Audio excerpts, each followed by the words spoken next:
the city of Salem, Massachusetts has always had a complicated relationship with the strange. For most people who lived there, that strangeness was something to celebrate. Every October, the city transformed. Tourists flooded in, jack-o'-lanterns lined the stoops, women in pointed hats wandered the cobblestone streets, laughing, holding drinks, taking pictures. Music spilled out of doorways. Children shrieked with delight at the fog machines and the fake gravestones, and the actors jumping out of dark corners on Essex Street. Salem loved its strange. But not everyone in Salem was celebrating. In a two-story colonial on Pickering Street, in the detached garage behind the house, a light was on. It was always on. Past midnight, past 2 a.m, sometimes until the sun came up pink over the rooftops. That garage light burned steady and quiet, like a lighthouse nobody had asked for. And inside it, Iris Calloway was working. Iris was 19 years old, though most people who met her assumed she was either much older or from somewhere else entirely. Somewhere the rest of the world hadn't caught up to yet. She had sharp dark eyes behind wire-rimmed glasses, black hair she kept in a messy knot at the back of her head, and ink-stained fingers that were almost never clean. She was lean and a little pale from spending most of her time indoors, and she moved through her garage the way surgeons move through operating rooms, with a calm, certain purpose that made the space feel like it belonged entirely to her, which it did. She called it the laboratory. Her parents called it a fire hazard. There was a folding cot in the corner where she slept when she slept, which wasn't often. A mini-fridge humming near the back wall, stocked with energy drinks and leftover takeout containers. A whiteboard that ran the entire length of one wall, covered floor to ceiling in equations, diagrams, orbital velocity calculations, and a single hand-drawn sketch of a rocket she had designed from memory at age 12. Extension cords snaked across the concrete floor like vines. Circuit boards and oscilloscopes and coils of copper wire covered every flat surface. The whole room smelled like solder and dry erase marker, and the faint metallic bite of electronics pushed past their comfort zone. And in the center of it all, the thing that had consumed her for the last 9 months was the machine. It wasn't pretty. Iris had never cared much about pretty. It was a chamber roughly the size of a phone booth, constructed from reinforced aluminum panels bolted together with surgical precision. At its center ran a cylindrical magnetic rail, the core of the particle accelerator she had designed, built, revised, torn apart, and rebuilt 4 times over. A thick bundle of cables connected it to a power supply the size of a refrigerator that she had assembled from industrial components, a decommissioned MRI coil she'd bought at auction for $60, and a Tesla coil she'd wound herself over a single sleepless weekend at age 17. The chamber had one door, sealed with a manual latch. One small observation window made of polycarbonate glass, roughly the size of a paperback novel. And inside, on a small metal shelf bolted to the interior wall, sat 3 objects. A toy rocket, red and white, the paint chipped and peeling.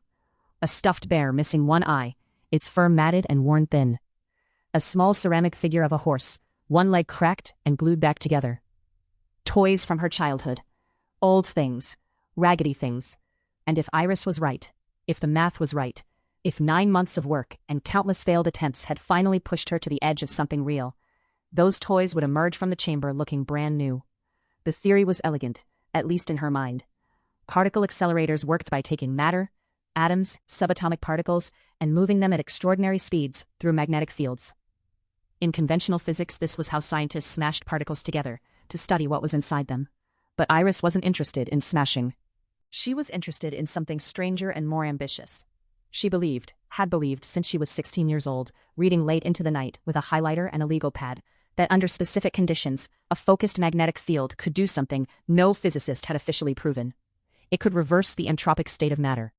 In plain language, it could make old things young again. Not living things, not people. She wasn't that reckless. But objects, inanimate matter whose molecular structure had degraded over time, might, under the right conditions, have their atomic clocks run backward. Decay reversed, entropy undone. Time travel, not of the body, not of the person, of the atom. Most people hearing this from a 19-year-old in a garage in Salem would have smiled politely and changed the subject. But Iris had graduated high school at 15, had completed 4 years of aerospace engineering at MIT by the time she was 18, had turned down 3 job offers from institutions whose names made grown scientists nervous with ambition. She had come home to the garage instead, because the garage was where the work was. It was the 14th of October, a Friday night. Outside, the street was alive with Halloween revelry. She could hear it through the walls, distant and muffled, the laughter and the music, and the occasional boom of a firework somebody had driven up from New Hampshire. Salem in October was a carnival that never quite stopped. Iris barely noticed. She was hunched over her workbench, her laptop open beside her, the equation on the screen one she had been staring at for 3 days. The formula for the magnetic pulse sequence, the specific timing, the exact frequency, the precise duration, was the last piece she couldn't lock down. She had the machine, she had the power, she had the theory. She just couldn't make it fire correctly. Every attempt produced the same result. A hum, a crackle of static electricity, the faint smell of ozone, and then nothing. The toys sat unchanged. The atoms did whatever atoms did when they were ignoring you. She exhaled through her nose and reached for her energy drink. "Come on," she said quietly to nobody. She said that a lot. A knock at the side door of the garage made her look up.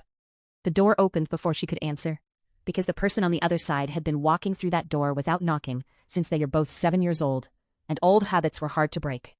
Ben Carpenter was 20 years old, tall and slightly awkward in the way of someone who had grown fast and hadn't quite gotten used to his own height. He had sandy brown hair that was always a little too long, round glasses, and the particular expression of someone who found the world genuinely interesting and was rarely sure whether to say so. He wore a flannel shirt with a ghost print on it and was holding a candy bar in one hand like a peace offering. "Hey," he said.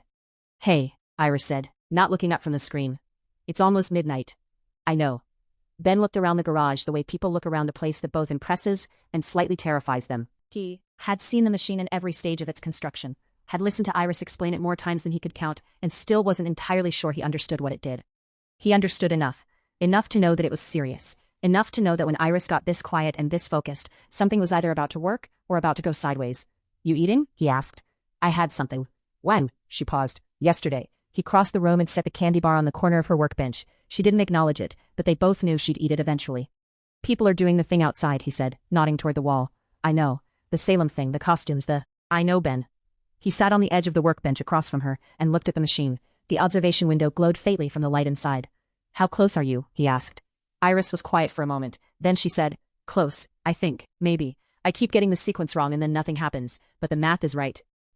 "I know the math is right. What if the math is wrong?" She gave him a look. "Okay," he said. "The math is not wrong. The math is never wrong," she said.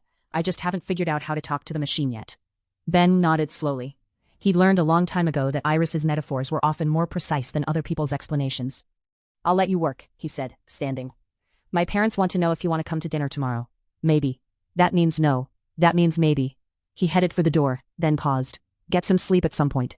"Good night, Ben." He left. The door clicked shut behind him. The garage returned to its usual silence, the hum of electronics, the distant noise of the street, the soft tick of the clock on the wall. Iris stared at the screen for a long moment. Then she went back to work. Part 2, the fire. It was somewhere past 2 in the morning when she saw it. She almost missed it. She had been up for going on 20 hours and her eyes were dry, and the observation window was small, barely bigger than her face, and the interior of the chamber was dimly lit at best. But she had been running a low-level test pulse, nothing powerful enough to actually trigger the sequence, just enough to check the magnetic alignment, and something in the quality of the light inside the chamber made her stop. She leaned closer to the window. The stuffed bear on the shelf. It looked different. Iris pressed her nose almost to the glass and squinted. The bear's fur, the matted, flattened, dirty fur she had looked at 1,000 times through this same window. It looked softer, fuller, like it was filling out, like the fibers were doing something they hadn't done in years. Her heart rate spiked. "No," she breathed. No, are you—" She spun to her laptop. The power readings. She checked the pulse frequency, the magnetic field strength. Her eyes moved fast across the data and then stopped. There, in the third harmonic of the pulse sequence, a frequency she hadn't intentionally set, a resonance created by the interaction between the primary coil and the secondary, a ghost frequency she had never noticed before. She could see it now through the window, a dark smear of smoke rising from the shelf. The stuffed bear. No, not the bear. Underneath it, the bottom of the shelf, where the bear was sitting, where the concentrated field was strongest, a small orange glow, bright and growing. Fire. No, Iris was already moving. The fire extinguisher was on the wall beside the door, bright red, exactly where it always was, exactly where she had mounted it the day she first powered up the machine, because she was brilliant and careful, and knew what fire in a sealed aluminum chamber could do. She grabbed it and turned back to the machine. The fire was growing. She could see it through the window, the glow spreading, and the bear, her grandmother's bear, the one Nana Ruth had pressed into her hand on her 8th birthday, with both of her soft old hands wrapped around Iris's small ones. The one that had sat on her bookshelf for 3 years before she'd moved it into the laboratory to be part of this experiment, because it was old and worn and perfect. She couldn't. The manual latch was cool under her hands. She yanked it open, and the door swung wide, and she stepped inside the chamber, and the heat hit her immediately, dry and sharp, and she raised the extinguisher and squeezed the handle. White chemical spray filled the chamber. She swept it across the shelf, across the bear, across the base where the fire was thickest. The glow shrank.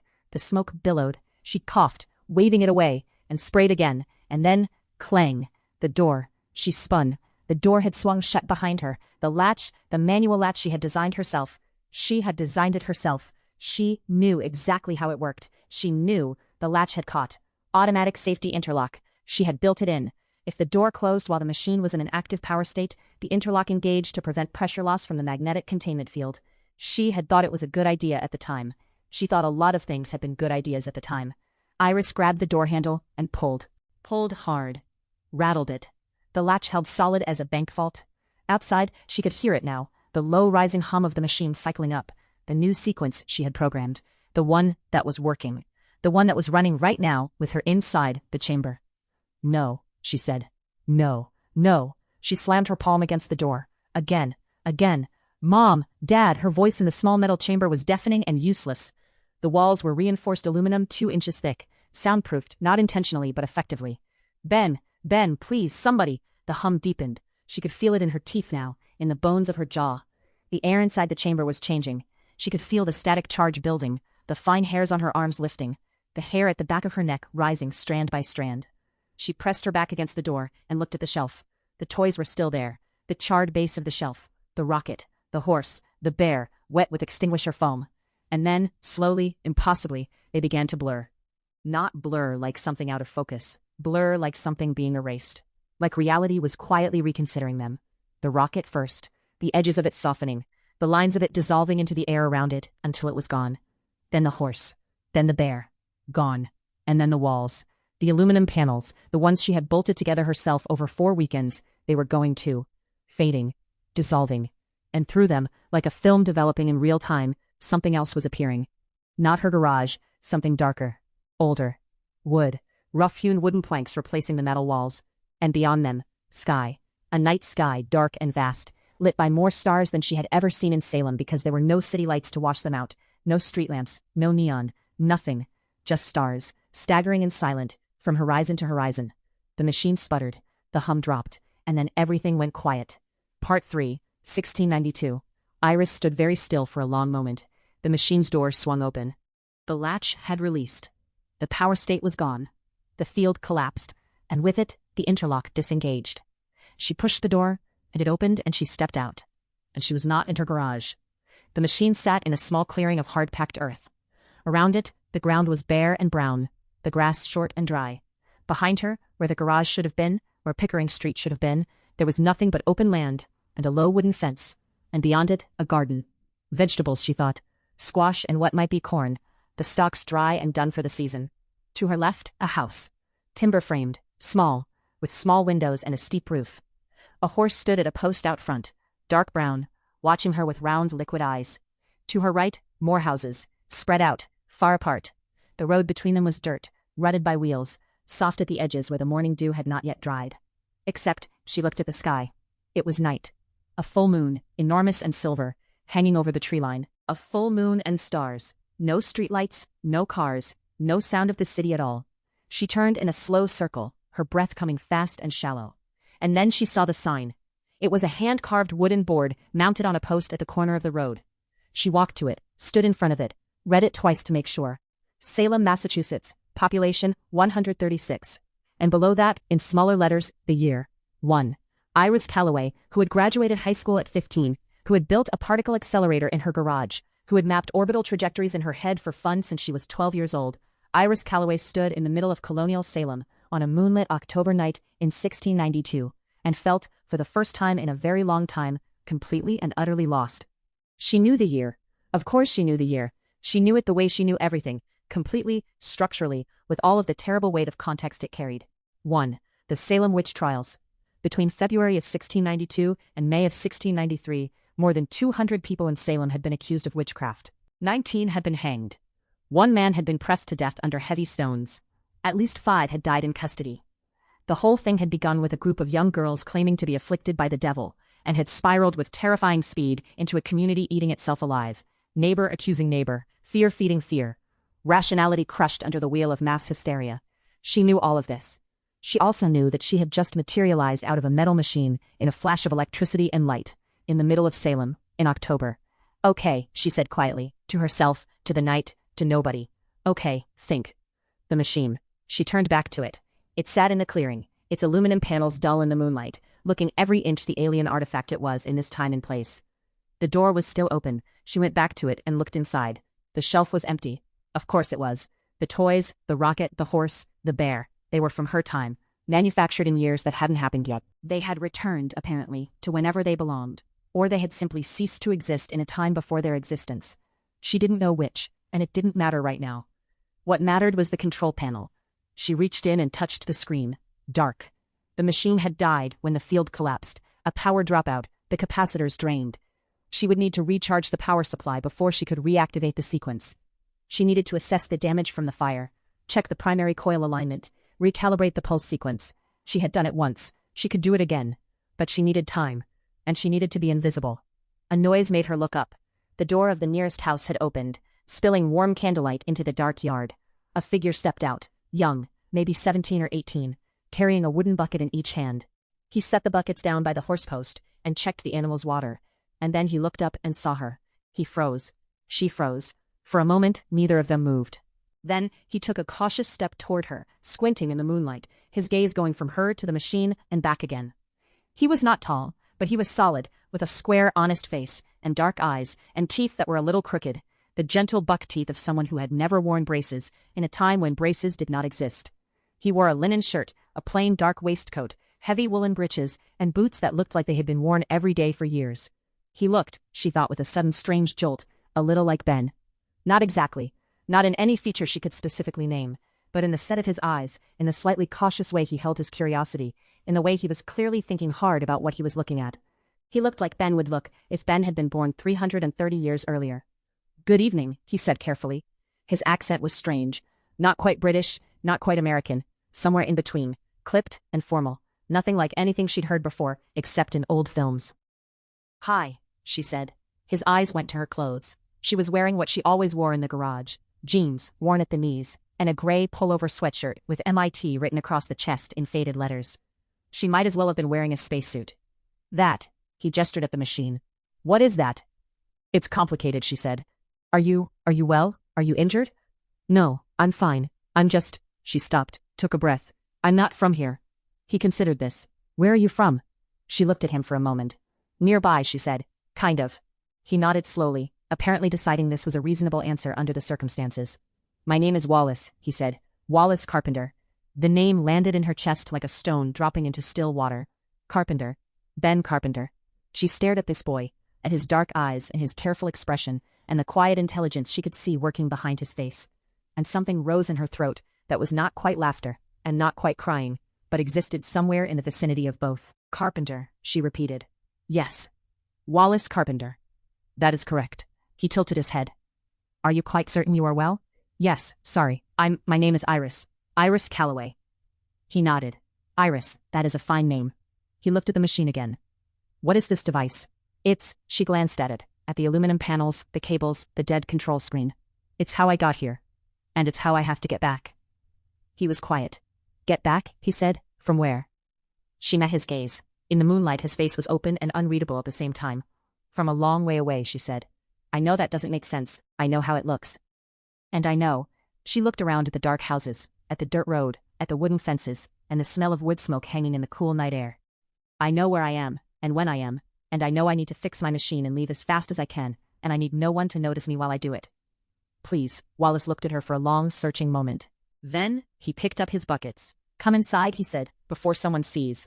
Part 4, the Carpenter House. The inside of the Carpenter House was small and clean and warm.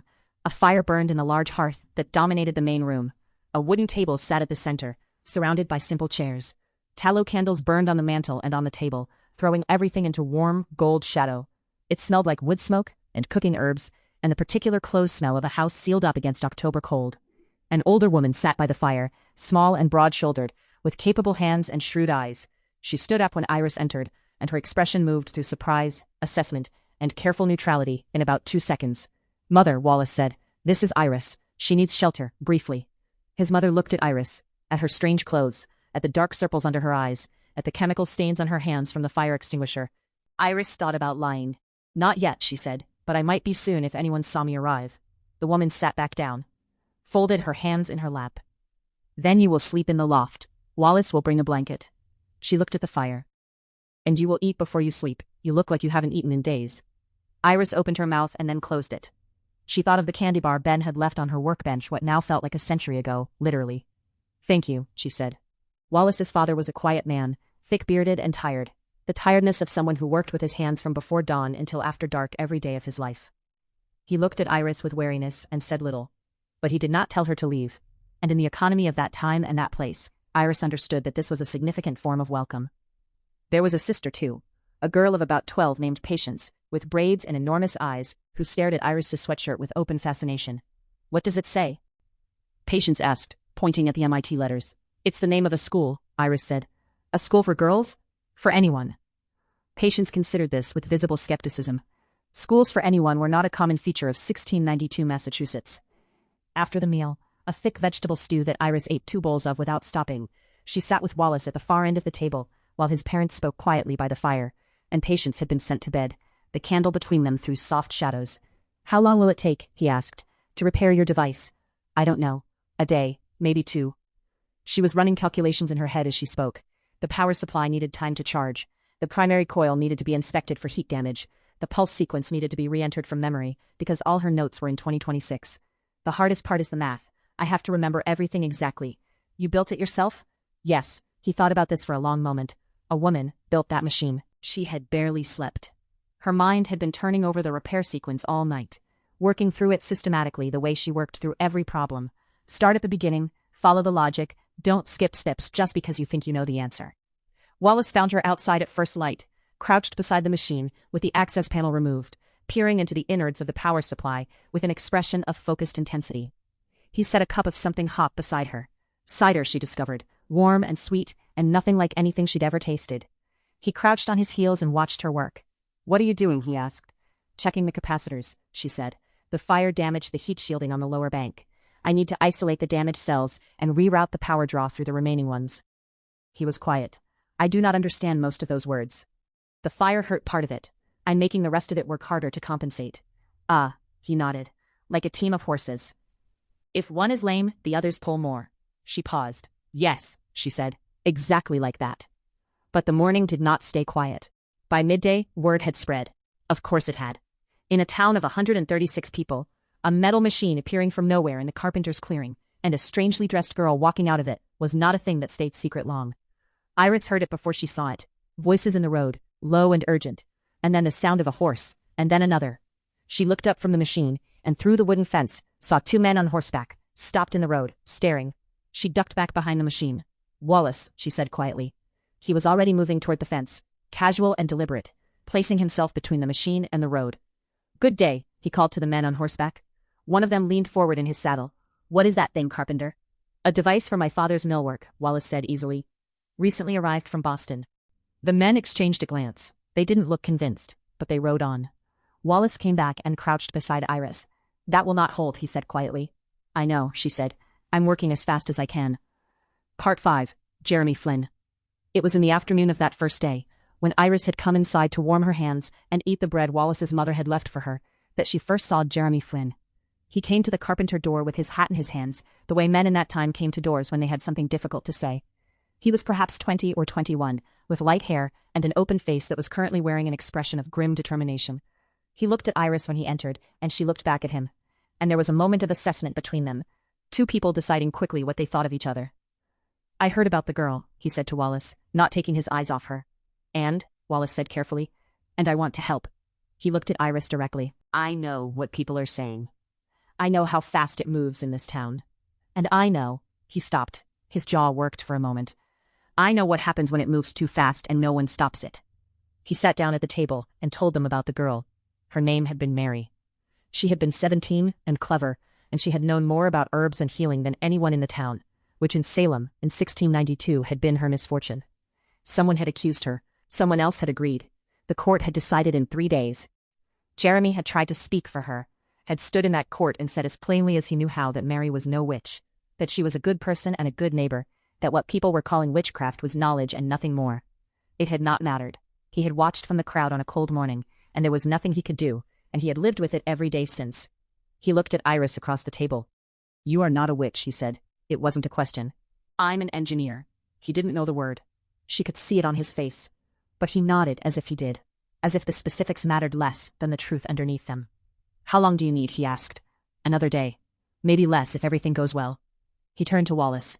"Then we keep her out of sight, and we keep people away, and we do what we have to do." He set his hat on the table. "I will not watch it happen again." Iris watched him for a long moment. The set of his shoulders, the flat certainty in his voice, the grief underneath it, old and handled, pressed thin like a coin from a long time ago. She thought of Ben and his candy bar, and his flannel shirt, and his genuine uncomplicated kindness. She thought of all the people in her life she had kept at arm's length, because she had decided they couldn't keep up with her, couldn't offer her anything she couldn't offer herself. She thought that sometimes the most important thing a person could offer was not intelligence. The second day passed, in a state of fragile calm. Iris worked. Her hands moved through the machine's interior with practiced confidence, each repair precise and deliberate. Wallace brought her food and quietly kept visitors away with one excuse or another. Jeremy walked the road in front of the house with the easy manner of a man who happened to be going nowhere in particular, watching who passed, noting who slowed. But the town was paying attention. She could feel it. In the way conversation stopped when Wallace went to the market in the morning. In the way the riders on the road lingered longer than they needed to.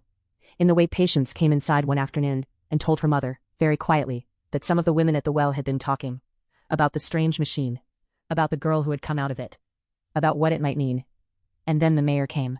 He arrived in a carriage, a heavy black carriage with a driver on the box, which in a town of 136 people was a statement in itself. He was a large man, broad and soft in the way of someone who ate well and exercised little, with a magnificent dark mustache curled up at both ends, and a tall black hat that he wore with the confidence of a man who expected people to notice him.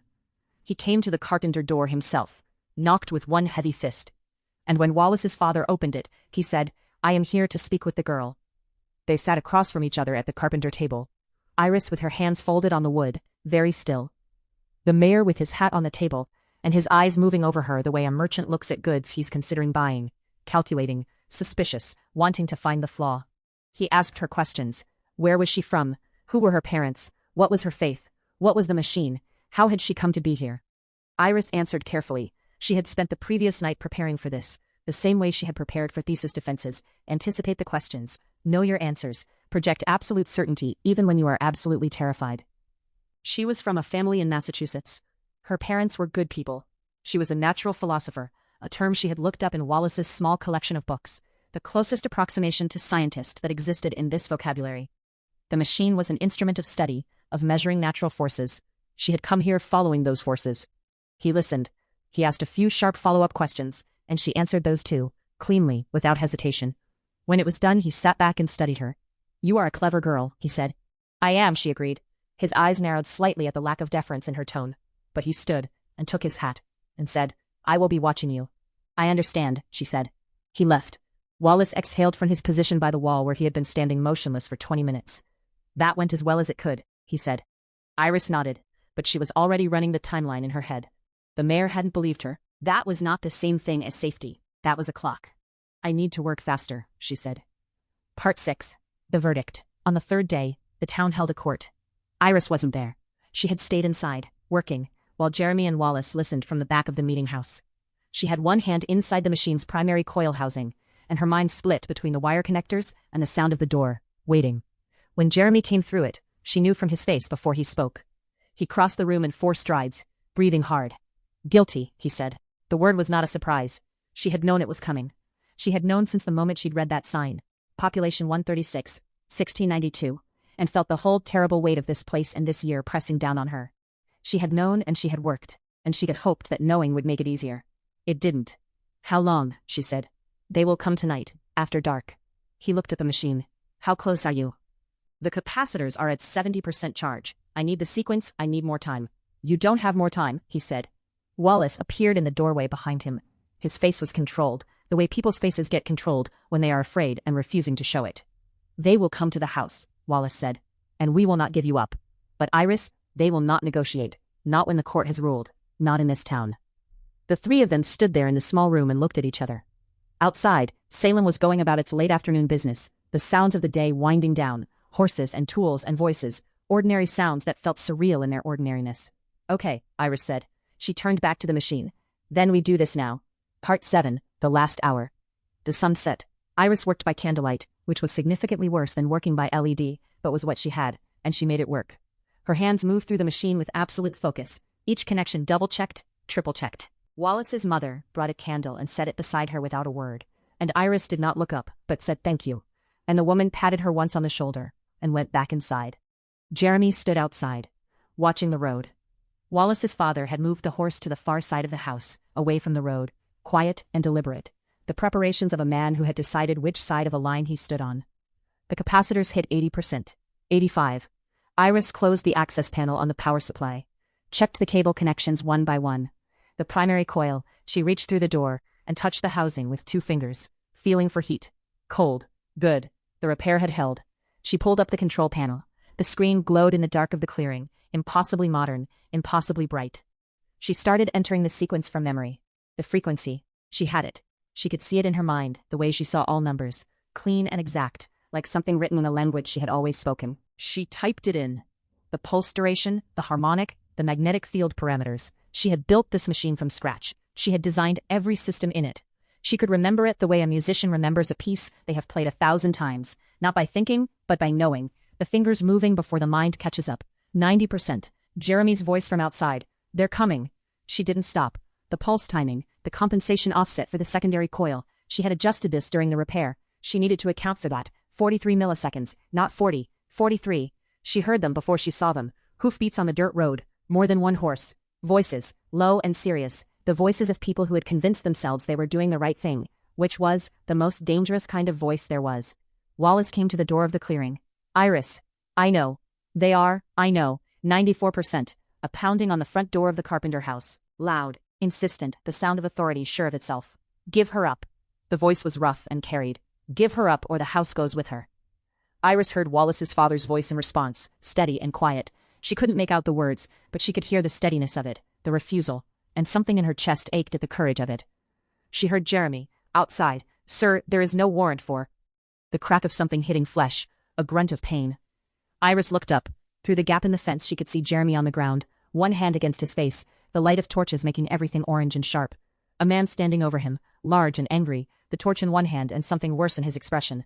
97%. Get up, she said under her breath, to Jeremy who could not hear her. He got up, blood on his lip, chin up, eyes steady. He looked through the fence and found her face. Go, he mouthed. 98, 99. The gate of the clearing burst open. 2 men with torches, their faces hard and certain, and behind them more people with more light. The whole thing turning the night into something terrible and bright. One of them saw the machine, saw the screen glowing, saw Iris standing at the open door. There. He pointed. He was already moving. Iris looked at the screen, 100%. She looked at the man running toward her across the hard earth, his torch out in front of him, his free hand reaching for the machine's door. She stepped inside. The door swung shut. The latch caught. She slammed her hand on the activation panel. The machine roared to life. Through the observation window she could see him, the man who had been running, his face filling the small square of glass, his hand pressed flat against the door, his mouth moving, his eyes filled with a fear she understood was not really about her, but about all the things he didn't understand and hadn't been given the tools to. And she felt in that moment not contempt, but something more complicated and harder to name. Her grandmother's bear. She stood very still for a moment and let herself feel that, the loss of it, the small and specific grief of a stuffed animal that had meant something and was gone now, irrecoverably, into the past. Then she exhaled. She was alive. She was home. Not a scratch on her. She looked at the clock on the wall and stopped. It read 2:17 a.m. She had left at 2:17 a.m. She looked at the phone on her workbench, dark, but showing the date in the corner of the screen when she tapped it. October 14th. The same date. The same night. She had been gone for 3 days. She had eaten at a colonial hearth, and slept in a loft, and repaired her machine by candlelight, in the shadow of one of the most documented horrors in American history. And not a single second had passed here. Outside, the street was still alive. She could hear it through the walls, the music, the laughter, the distant pop of a firework. Halloween in Salem, right where she'd left it, as if nothing had happened, because from every external perspective, nothing had. She sat down on her cot. She did not cry exactly, but something happened in her face that she would not have been able to name, and that she would not have wanted anyone to see. She sat there for a while. When the knock came at the side door, she almost didn't answer it. But it was a knock she knew. 3 light taps, familiar as anything, the knock of someone who had been knocking on that door since they were 7 years old. She stood up, crossed the room, opened the door. Ben was standing in the doorway in his flannel shirt and his ghost print pajama pants that he had clearly changed into since she'd last seen him. His glasses were slightly crooked. His hair was doing something unusual. Beside him was a girl of about 11, with dark braids and enormous curious eyes, wearing a Halloween witch costume, the pointed hat slightly askew, the cape twisted sideways. She was holding a mostly empty bag of candy and looking up at Iris with frank assessment. "Hey," Ben said, "you okay?" The garage light was still on. He paused. "Are you crying?" "No," Iris said. "Your eyes are." "I'm not crying. Who is this?" "What?" Ben blinked. "Iris, this is my sister. You've known her whole life. You okay? Did you hit your head?" He looked genuinely worried now. "I know she's your sister," Iris said carefully. What's her name?" Ben stared at her. "It's Iris." The girl with the enormous eyes and the crooked witch hat looked up at her and said, with complete self-possession, "We have the same name. It's annoying, but I'm used to it." "I like your name," Iris said very quietly. "It's a weird name," the girl said, "but my parents said I had to have it because of the Carpenter family history thing." She said this the way 11-year-olds say things that adults have explained to them, recited, not quite absorbed. Something about a girl our family knew a long time ago in Salem. 5 times Great-Grandpa Wallace or something. He always said we should name a girl Iris, because of her. Iris looked at Ben. Ben was frowning at her slightly. "You really do look weird. Did something happen with the machine? How long have you been out here?" She looked at the clock. At the window, where the muffled sounds of Halloween drifted through the glass. At the inside of the machine, visible through its open door, the empty shelf where the toys had been. At Ben. Solid and steady, exactly the same as he had always been. Same as his 5 times great-grandfather had been by candlelight on a cold night 3 centuries ago. "I've been out here a while," she said. "Come in." She stepped back from the door and held it open. The girl in the witch hat walked into the laboratory like she owned it, which she did not, but it was okay. "What is all this stuff?" little Iris demanded, looking around with wide eyes. "Science," Big Iris said. "Cool," the girl said, very sincerely. Ben came in last, ducking under the doorframe, giving her one more careful look. "You sure you're okay?" She thought of Wallace Carpenter in the moonlight, his honest face. She thought of Jeremy Flynn, chin up and bloody lip, watching her through the fence. She thought of her grandmother's bear. She thought of 3 days in 1692, and the weight of the clock ticking, and the world changing around her, and somehow coming home to the same second she had left. She thought of a girl named Iris, named by a family because an ancestor had asked them to. "Yeah," she said. She closed the door behind him. "I'm okay." Epilogue. Later, hours later, when Ben and his sister had gone home, and the Halloween crowds had thinned, and Salem had gone quiet, in the way cities go quiet, at the end of their best nights, Iris sat alone at her workbench. The machine stood at the center of the room, powered down, door closed, the observation window dark. She had a legal pad in front of her, and a pencil, and she was writing, not equations, not diagrams, just words, writing down everything. She remembered, in order, with as much detail as she could hold on to before the details started to fade, the way dreams fade. Wallace Carpenter. The bucket of water for the horse, the warm glow of the hearth, the careful intelligence in his eyes. Jeremy Flynn. The flat certainty of someone who had already lost once and refused to lose again. The sound of a town turning against itself, and the sound, quieter, but more permanent, of 3 people deciding not to. She wrote for a long time. At some point, she reached into her workbench drawer and pulled out a photograph. An old one, her, at 8 years old, sitting in her grandmother's kitchen, holding a stuffed bear, and grinning at the camera with the slightly gap-toothed smile of a child who was missing her 2 front teeth. Nana Ruth was just visible at the edge of the frame, a soft blurred presence in a blue cardigan. Iris looked at the photograph for a while. Then she set it on the shelf inside the machine. Not because she had a plan, not because it meant anything scientifically. Just because it seemed right. Because something should be in there. She closed the machine door, sat back down, picked up her pencil. The garage hummed with the quiet life of electronics in standby. Outside, Salem was finally still. Somewhere across the city, in a bedroom in a house on Pickering Street, an 11-year-old girl with enormous eyes and dark braids was sleeping off her Halloween candy, with the complete unconscious confidence of someone who has no idea yet how extraordinary her name is, or the distance it has traveled to reach her. Iris Calloway, who had graduated high school at 15 and built a particle accelerator in a garage and traveled 334 years into the past and come home without losing a single second. Iris Calloway turned to a fresh page and kept working.